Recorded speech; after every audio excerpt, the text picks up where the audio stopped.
Agora a gente vai bater papo e aprender mais sobre empatia. Eu estou recebendo aqui no nosso estúdio a Cirlene Ferreira, que é psicóloga. Tudo bem, doutora? Joia. Prazer te receber aqui, viu? Ah, obrigada. Se você tem alguma dúvida, pode ligar para 0 operadora 11 3337 5886 ou fazer sua pergunta através das redes sociais.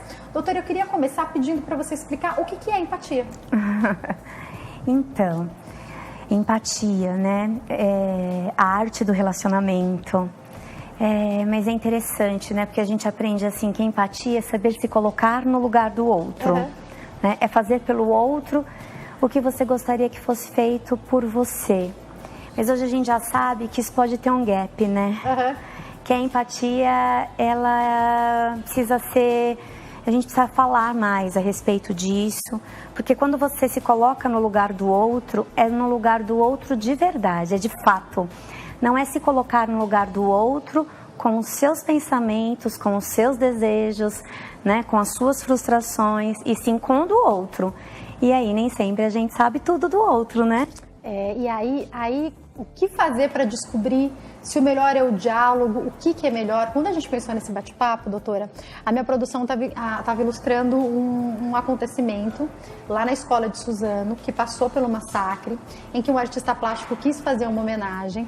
As pessoas não receberam tão bem, provavelmente não da maneira como eles imaginavam que fosse receber.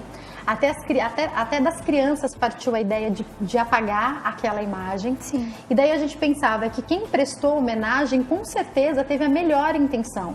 Mas, mesmo tendo a melhor intenção, vale a pena pesquisar antes de prestar uma homenagem, não, pois doutora?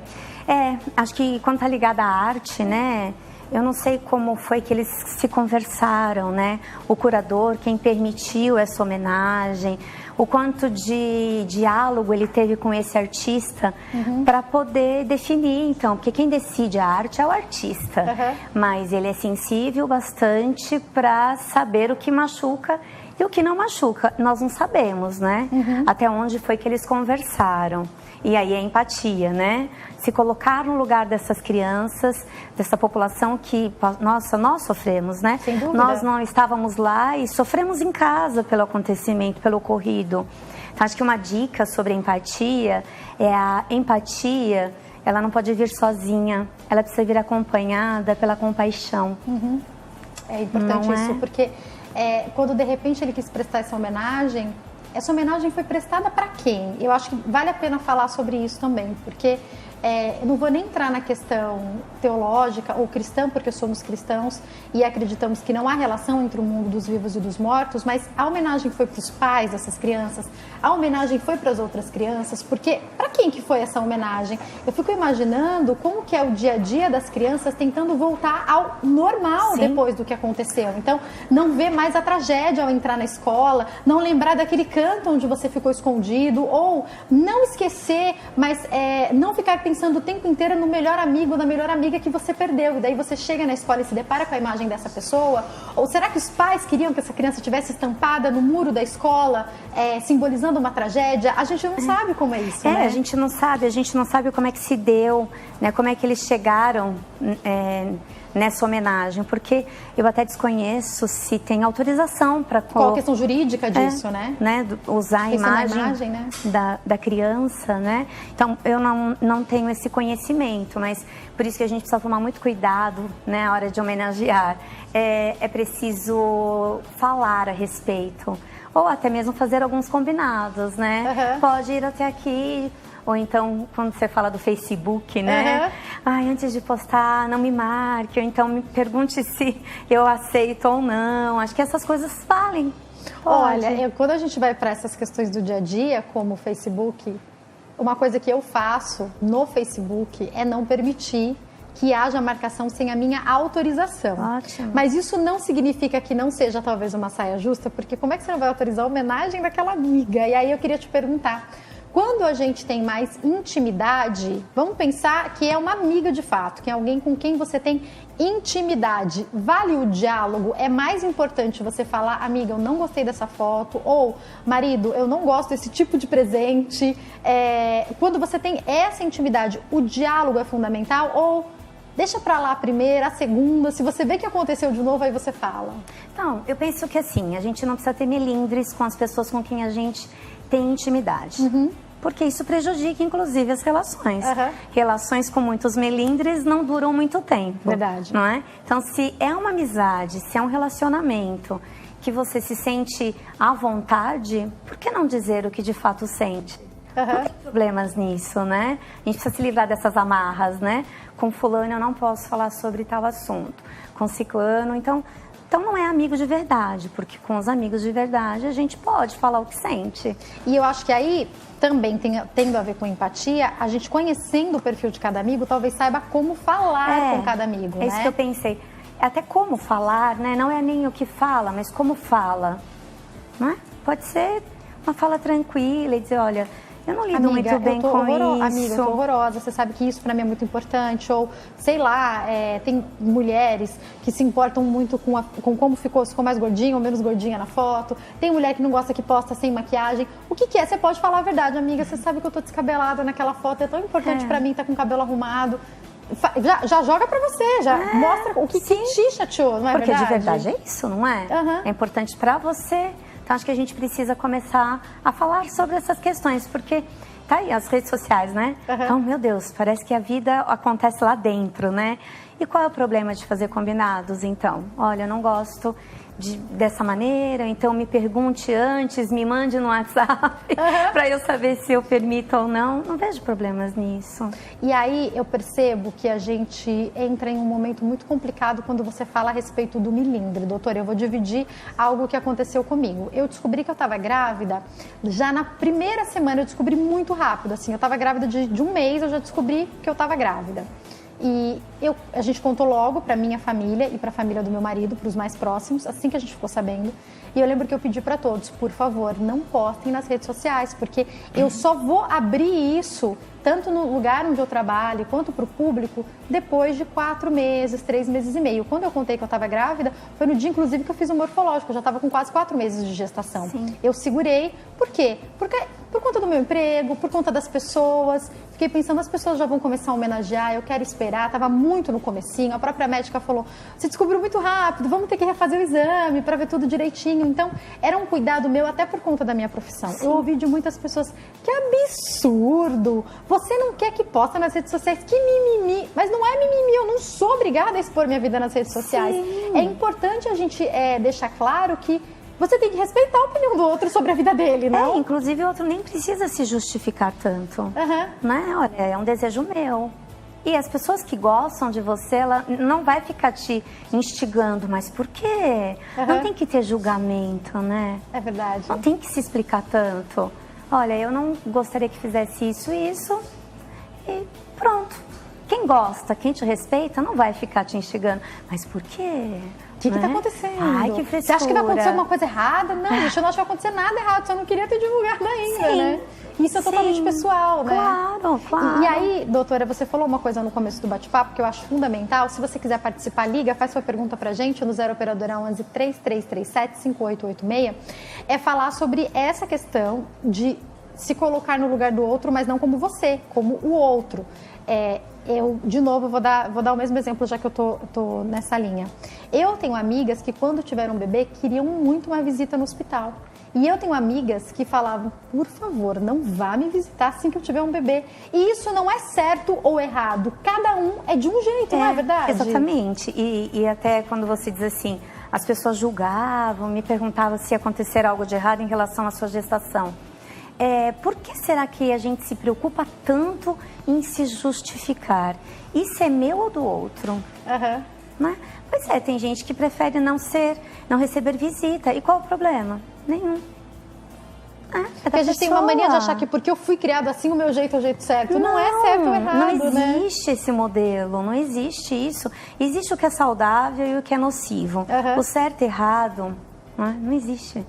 E aí eu percebo que quando a gente passa por alguns momentos, doutora, que são um pouco mais delicados, o diálogo é fundamental e eu queria uma dica sobre isso. Eu vou dar o exemplo de algo que eu já vi acontecer várias vezes. Morre alguém na família de uma pessoa que você é ou não muito próxima. Às vezes é alguém que você convive porque é família, né? Do outro lado, ou do marido ou da esposa. Ou alguém com quem você trabalha. E daí você fala, eu toco nesse assunto? Eu não toco nesse assunto? É uma doença? A pessoa quer falar, a pessoa não quer falar. E aí o que eu percebo, doutora? Tem pessoas que querem falar e tem pessoas que não querem. Só que é sempre uma saia justa. Eu ligo para aquela pessoa que eu fiquei sabendo que está doente, ou não ligo. Como saber o que fazer nessa hora, doutora? Então, olha, eu não vejo problemas, né? Acho que assim, isso pode partir até de uma questão de educação, né? A gente sabe que alguém próximo não está bem. Então a gente liga, fala, olha, se precisar de alguma coisa, né? Pode contar comigo e se de verdade puder. Do contrário, não faça isso. Porque daí a pessoa vai te ligar de madrugada, você não vai atender, não vai adiantar nada. Eu sempre digo, não me ofereça aquilo que você não pode me dar, porque eu acredito nas pessoas, né? E acho que as pessoas, o mesmo, né? Se não pode dar, não ofereça. E você pode, inclusive, perguntar, você quer falar sobre isso? Você gostaria de falar a respeito? Não vejo problemas nenhum, a gente dizer para um amigo os meus sentimentos, eu sinto muito pelo que te aconteceu, no caso de um luto, de uma perda, e aí assim, de morte, de separação, tudo aquilo que se chama de perda, né? E perguntar, você quer falar sobre isso? E se você quiser falar, pode contar comigo, a gente pode marcar um café, se disponibiliza, mas se puder de verdade. Eu acho que isso é muito importante a gente falar, porque eu conversava outro dia com uma amiga que as pessoas elas não estão prontas para respostas que não sejam óbvias. Então a pessoa te pergunta, tudo bem?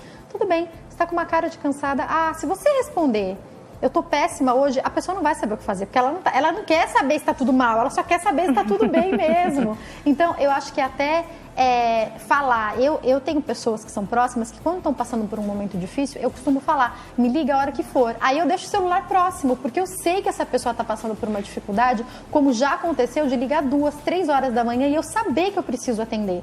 Só que isso também, se você não tem esse perfil de querer atender uma pessoa na madrugada, também não se disponibiliza, também não tem problema, né? Outra pessoa vai poder fazer isso por ela, né? Sim.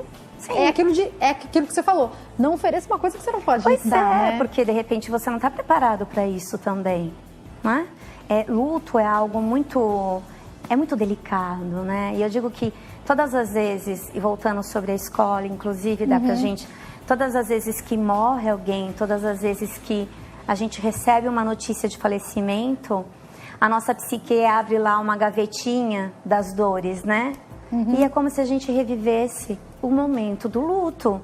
E por isso nem todo mundo está preparado para falar de luto. E a gente precisa entender isso. E outra coisa, já falando sobre isso, que aí é uma coisa que às vezes me causa um problema.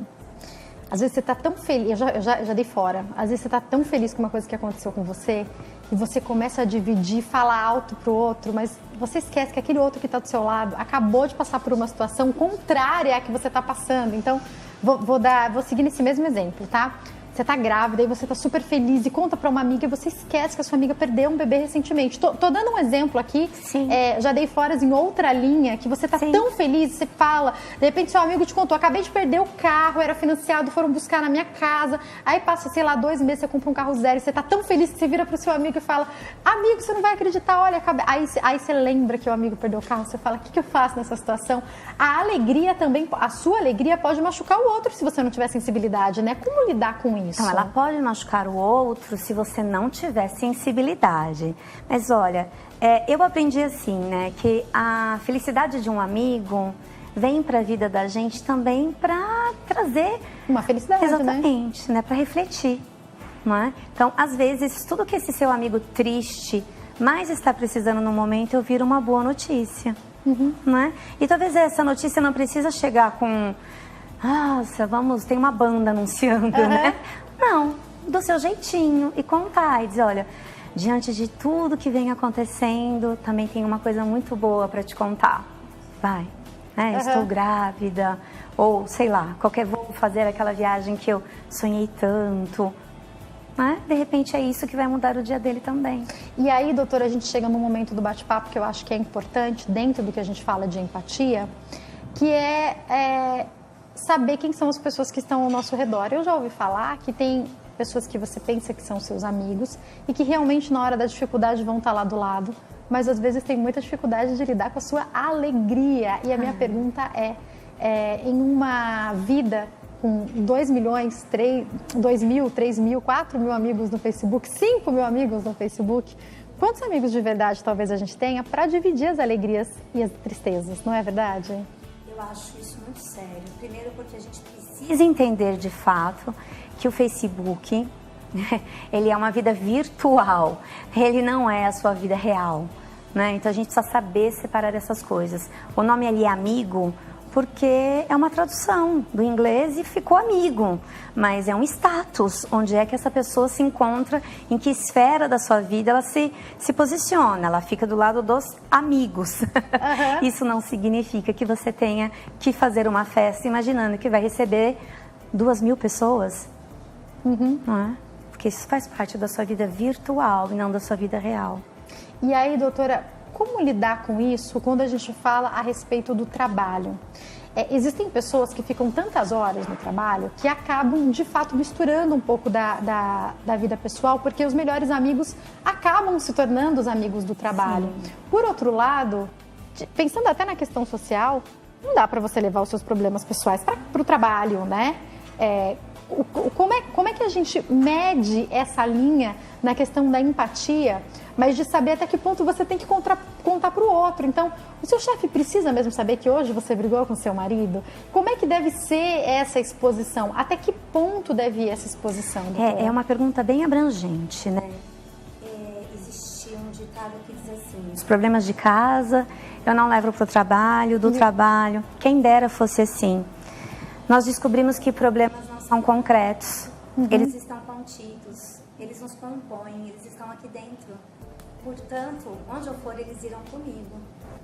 Se é para casa, se é para o trabalho, se é para um happy hour. Por quê? Porque eles estão aqui dentro. Eu não tenho como dizer assim, Jaqueline, espera só um pouquinho, eu vou tirar um probleminha aqui. Seria ótimo se fosse assim. Agora, a gente precisa, às vezes, buscar ajuda para aprender a administrar os nossos problemas, os nossos conflitos. No ambiente de trabalho, depende.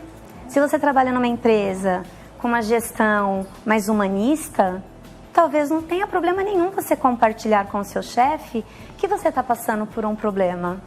Né? Que isso talvez explique você estar um pouco disperso, de repente, né? É tudo o que ele quer saber. Por que será que a Jaqueline não está conseguindo fazer essas entregas?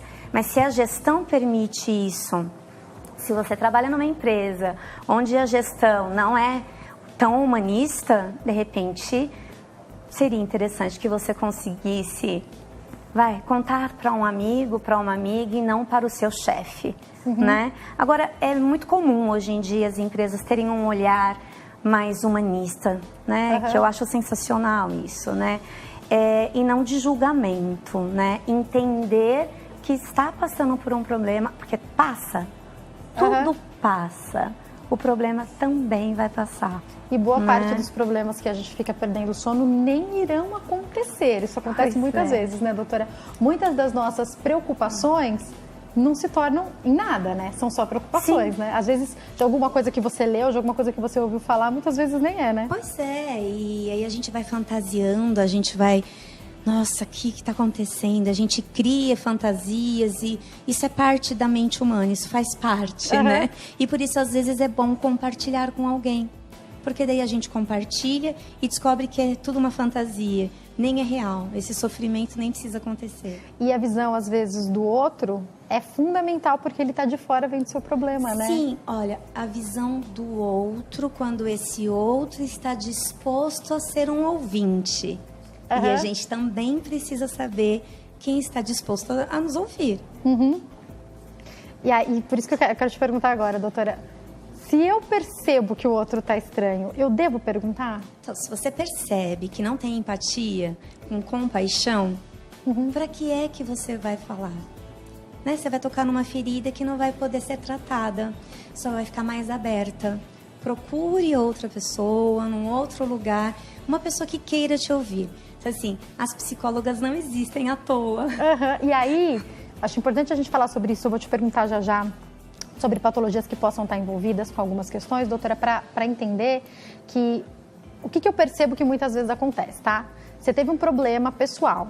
Aí você vai contar para uma amiga, ela vai te defender. Às vezes ela não vai... Eu tenho uma amiga que eu digo para ela, você é tão passional que mesmo que eu estiver errada, você vai falar que eu tô certa porque é a característica dela. Então, às vezes, para ela conseguir dar uma orientação, ajudar em alguma coisa, ela tem que sair do amor que ela sente por mim para poder falar, já que foi você que fez errado isso. Então, eu acho que quando a gente pensa num psicólogo, a gente pensa em um profissional que não ama mais um do que o outro dentro de uma relação Sim. de mãe e filho, de pai e filho, de marido e mulher, de chefe e empregado, para poder ter essa visão e explicar para o outro, onde o outro também pode estar errando, né? É mais do que explicar, fazer com que o outro consiga perceber onde é que está a falha. Mostrar para ele, né? Da maneira porque às vezes a gente também que é amigo fala e não consegue fazer o outro entender. O psicólogo estudou justamente para fazer isso, né? E às vezes o outro não consegue entender. Sabe por quê, Jaqueline? Porque às vezes o outro não está disposto a entender.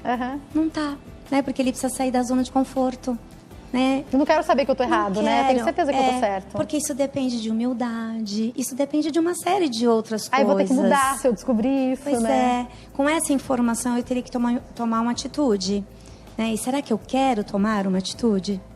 O que eu tô disposto a fazer, né? Pois é.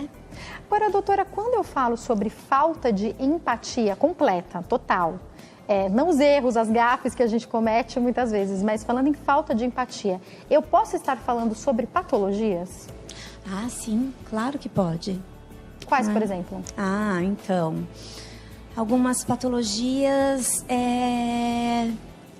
voltadas para psicoses, né? Onde o outro não existe, né? O sentimento do outro para mim não é interessante, né? O outro não compõe, só o meu mundo.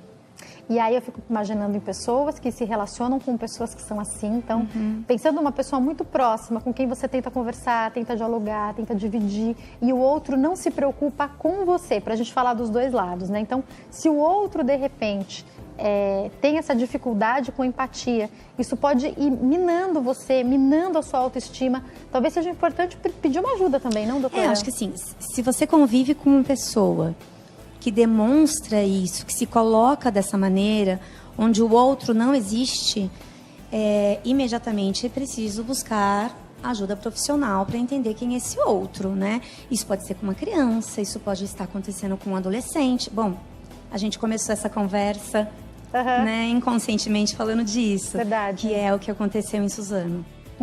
Né? E aí, doutora, o que é... Porque quando a gente pensa nessa procura de ajuda, tanto para quem... Eu vou voltar para poder explicar minha linha de raciocínio, voltar na questão de Suzano. Não falando especificamente sobre esse artista plástico, mas o que me leva a fazer uma homenagem para o outro? O que me leva a expor a foto de uma amiga minha na rede social e fazer uma grande homenagem para ela? Será que eu quero eu mais curtida? Será que eu quero eu mais like? Ou será que eu quero realmente homenagear essa pessoa? Porque hoje a gente vive um momento de homenagens no story do Instagram, só que sem uma ligação, sem um telefonema, sem um abraço. Oi, amiga, parabéns. Então, o que leva também você? Isso é uma autoanálise. O que me leva a homenagear o outro? Será que é pelo outro mesmo? A gente precisa pensar nisso, né? Por isso pensar várias vezes e não agir por impulso. Por isso que a gente falou aqui sobre a compaixão. Que a compaixão, ela nos causa um impulso de minimizar e proteger e ser mais altruísta, né? Minimizar e proteger o outro de dores. Agora... Pode concluir, doutora. Se a gente não tem esse sentimento, a gente não consegue pensar dessa maneira antes de fazer uma homenagem, talvez seja importante não fazer essa homenagem. Ligue, ou então manda no particular, né, inbox, para que ninguém veja. Porque acho que assim, a gente está falando de um mundo de vaidades, sim. É o momento em que a gente está e a gente tem que aprender a lidar com ele, né, doutora? Tem que aprender a lidar. Eu vou para o intervalo e eu volto te fazendo essa pergunta. Qual que é a importância do olho no olho, do abraço, da ligação, de conhecer a voz do amigo pelo telefone? A gente fala sobre isso já. Eu vou para um break e daqui a pouco eu tô de volta. Não sai daí.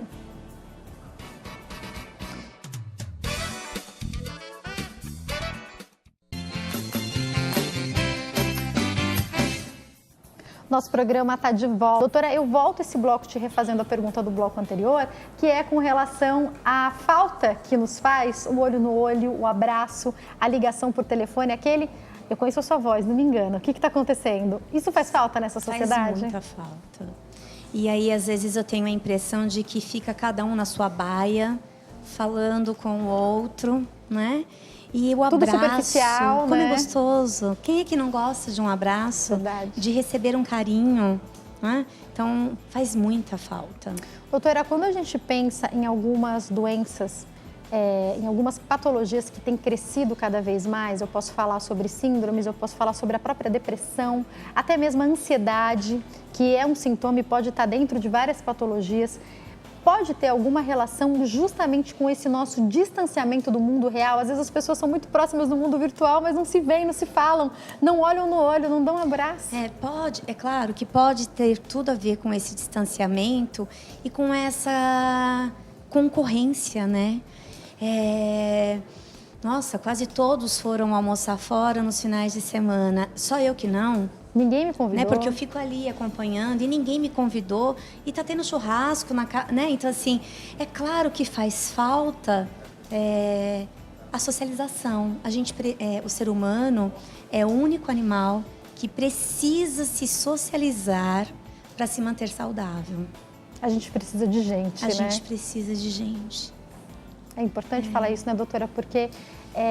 e também como a gente lida com a nossa cabeça com relação a isso. Porque quando a gente abre o Facebook, o Instagram e vê...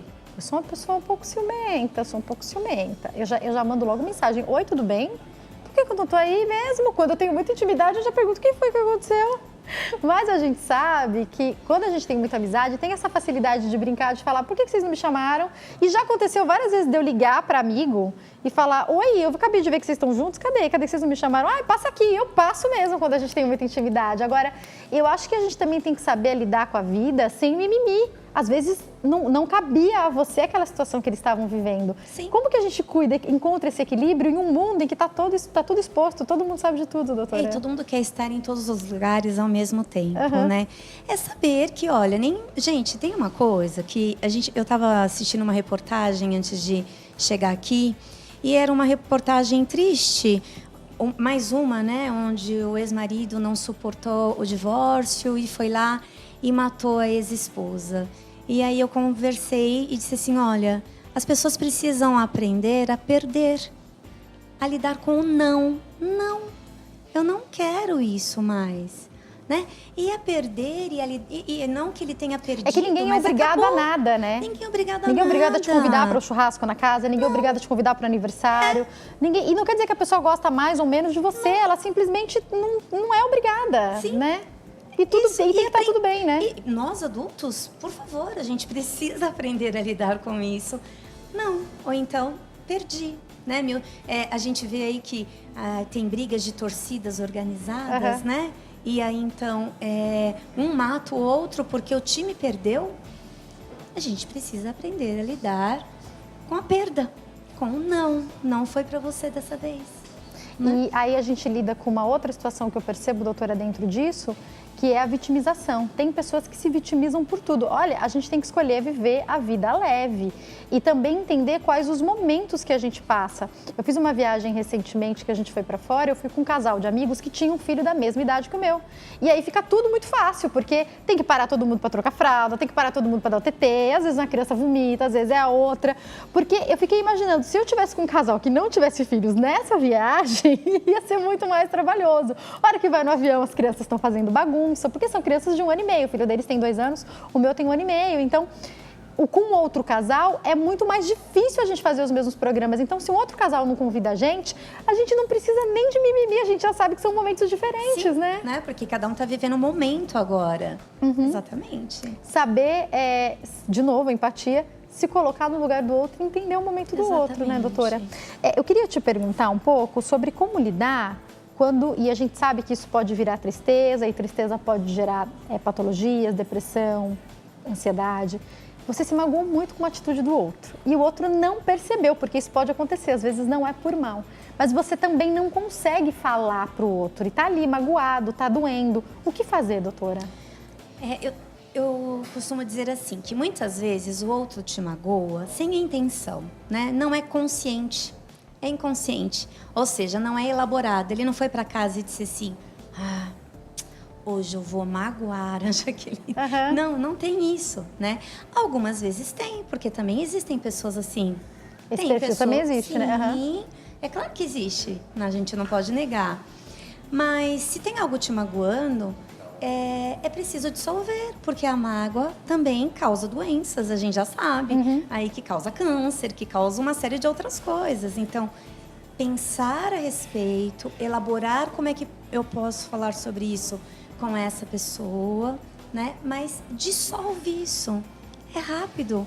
Vai lá e explica. A pessoa te pede desculpas ou então te diz, mas olha, que você nem percebeu, estava desse jeito mesmo, né? Porque você corre o risco de ouvir isso. É isso que eu ia falar, e saber lidar com a resposta do outro. Porque também, nem sempre quem a gente acha que é muito próximo da gente, a recíproca nem sempre é verdadeira. Então, às vezes você vai contar e a pessoa nem vai ligar ou vai falar isso mesmo. Você tem que também estar preparado para ouvir, né? Ou então a pessoa não estava passando pelo melhor momento da vida dela e por isso ela foi um pouco mais ríspida. A gente precisa também ouvir o outro, né? Saber lidar com isso, né? Doutora, para quem tem mais dificuldade com relação à empatia, tem mais dificuldade para se colocar no lugar do outro, existem algumas dicas, algum exercício que pode ser feito? Olha, eu acho que um deles é ouça mais o que seus amigos estão te dizendo sobre sua postura. Acredite, se eles são seus amigos de verdade, né? Acredite no feedback que as pessoas estão te dando, não é? Porque existe muito uma coisa que o mal está do lado de fora. Às vezes está do lado de dentro. E a gente precisa mudar isso, né? Precisa, não. Se quiser, pode mudar isso. Não é, ninguém é obrigada a nada, a gente já falou não isso, né? Aí, inclusive, a gente pode dizer, todo mundo deveria fazer terapia? Não, só os que querem. Né? Porque terapia não é para quem precisa, é para quem quer. Se fosse para quem precisa, eu só vou completar falando, todo mundo faria, né? Mas é para quem quer, né, doutora? Acho que qualquer tratamento de saúde é assim. Verdade. Não é para quem precisa, é para quem quer. Porque se você não fizer a sua parte dentro disso e não quiser mudar, não vai adiantar, Exatamente. Né? E aí, a gente, quando chega nesse ponto, doutora, quando a gente analisa, né, a situação de fora, do todo, como a gente analisou essa situação sem saber exatamente o que passa na cabeça dos alunos, do artista plástico, do curador, ou até mesmo dos pais das vítimas do massacre, a gente obviamente está analisando de fora, mas a gente acaba caindo de novo na importância do diálogo, e eu queria que você falasse sobre isso, seja entre amigos, seja entre família, seja entre irmãos, no relacionamento que for, né? Sim. Tem que ter conversa, tem que ter diálogo, tem que ter combinados. Eu sou muito a favor de combinados. Eu acho que isso muito funciona, tanto com criança, quanto com os adolescentes, com os adultos, né? Vamos combinar, né? Então, acho que isso ajuda muito, mas tem que ter conversa. Você falou uma coisa importante, combinado. Combinado é uma coisa importante, né, doutora? E eu tô aqui lembrando, eu fui dar uma entrevista, acho que há 2 semanas atrás, e nós estávamos nessa entrevista falando da tecnologia e do que aconteceu, o Momo, lembra? Lembro, né? Falamos aqui sobre isso. Então, e aquela boneca, ela foi uma criação de um artista plástico, que ele depois destruiu, quando ele soube para que... Porque ele fez com um fim específico, que foi uma exposição de fantasmas, inclusive, lá no Japão. Ele não esperava que isso acontecesse, né? Aí ele foi e destruiu a boneca dele. Empatia. Empatia. Né? A hora que ele viu o que estava acontecendo com a obra dele, quando a gente não vê arte aqui, não vê arte ali. Mas para ele, naquele contexto do que estava sendo feito, era uma arte, né? Ele é um artista plástico. E daí se aproveitaram de um pedaço do que ele fez, sem contexto algum. E, enfim, a gente sabe o que aconteceu, falamos aqui no nosso programa sobre isso, a repercussão que esse assunto teve, o mal que fez a algumas crianças que viram a imagem. E qual foi a primeira... Ele podia ter feito N coisas, né? Podia ter se justificado, falado alguma coisa, mas na hora que ele percebeu o que tinha acontecido, ele escolheu destruir aquela imagem, né? E aí, sobre o artista que fez a homenagem na escola de Suzano, faltou talvez conversa, faltou talvez comunicação, combinados, né? Porque tudo que se diz respeito a luto é muito complexo. Tem muita coisa por trás disso, Pois né? luto de crianças, né? principalmente. Tudo que pode passar na cabeça das famílias. E aí, uma coisa que é importante, cada família com cada cultura pode achar uma coisa, né? Então, você não pode colocar várias pessoas no mesmo bolo nunca. Não. Porque, e aí eu queria falar sobre isso para finalizar, doutora. A gente já tinha planejado falar sobre esse tema e recentemente acabou saindo uma matéria falando sobre mães que postam fotos com os filhos nas redes sociais e os filhos não gostam. Em outros países tem até processo rolando, meu Deus. E aí eu queria te perguntar também sobre essa relação e isso é do limite, porque sou seu pai, sou sua mãe, te pus no mundo, mas é um outro ser, tem que ter limites, né? Tem que ter limites. Pode expor o outro, né? Pode expor, acho que tem até uma questão de segurança, né? Quando a gente fala de crianças, tem questões jurídicas aí. Exatamente. Outro dia eu estava vendo uma pessoa dando uma dica assim, não colocar com uniforme escolar. Acho que a gente precisa... Exatamente, por essa questão de vão saber qual é o horário do seu filho, em que escola ele estuda, não precisa expor tudo isso, né? Eu acho que a gente não precisa expor nada, né? A gente precisa aprender a controlar um pouco mais essa necessidade de viver online, né? Quero finalizar falando sobre isso, doutora. A gente vai ter que aprender a lidar com a era na qual a gente está, porque não vai voltar para trás a tecnologia, mas a gente precisa encontrar um equilíbrio nela, porque não dá para abrir tanto assim a sua vida em troca de likes, não é verdade? Talvez o bom senso. Não é o bom senso, acho que para tudo, né? Filtro. Doutora, foi um prazer te receber aqui, muito obrigada. Foi meu. Para quem quiser entrar em contato, tem o site www.sirleneferreira.com.br e tem o Insta também, @Sirlene_Ferreira, _psicóloga, passando aí para vocês. Mais uma vez, obrigada, doutora. Obrigada. Uma ótima tarde. Igualmente.